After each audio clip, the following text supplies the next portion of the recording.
Seguro que la historia del flautista de Hamelín nos suena a todos, ¿no?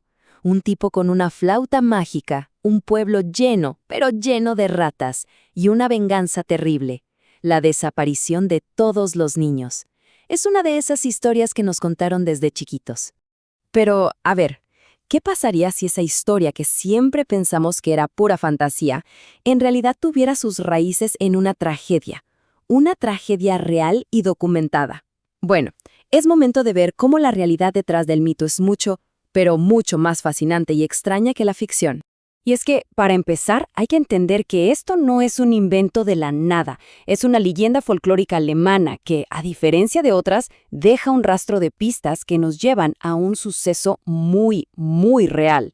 O sea, a diferencia de muchísimos cuentos de hadas, este relato tiene, digamos, un rastro de papel. Existen referencias bibliográficas que lo conectan con un evento específico y los primeros registros son muchísimo más antiguos de lo que uno se imaginaría. Esto no es solo un mito, es la memoria de un desastre. Y bueno, esto nos lleva directo al corazón histórico de la leyenda. Y es justo aquí donde la cosa se pone, inquietantemente real. 130. Pensemos en ese número. Porque ese es el número que lo cambió absolutamente todo.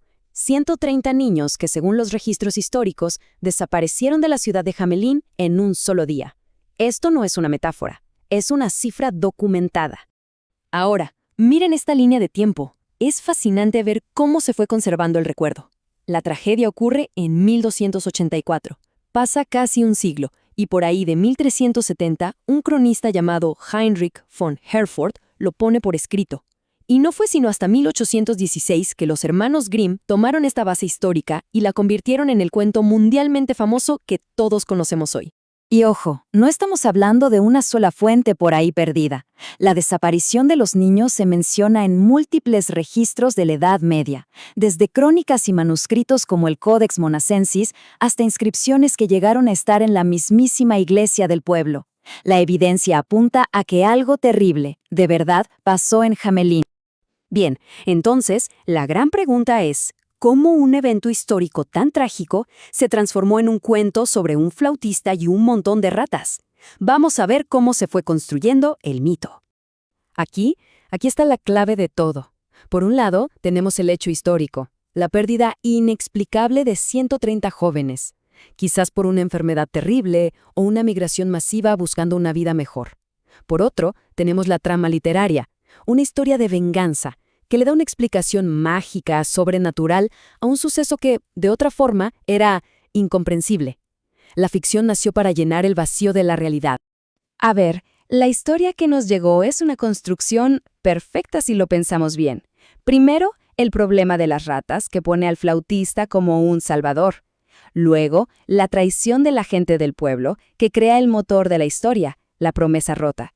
Y finalmente, la venganza, que se conecta directamente con la tragedia original de los niños desaparecidos, dándole una causa y, claro, un culpable.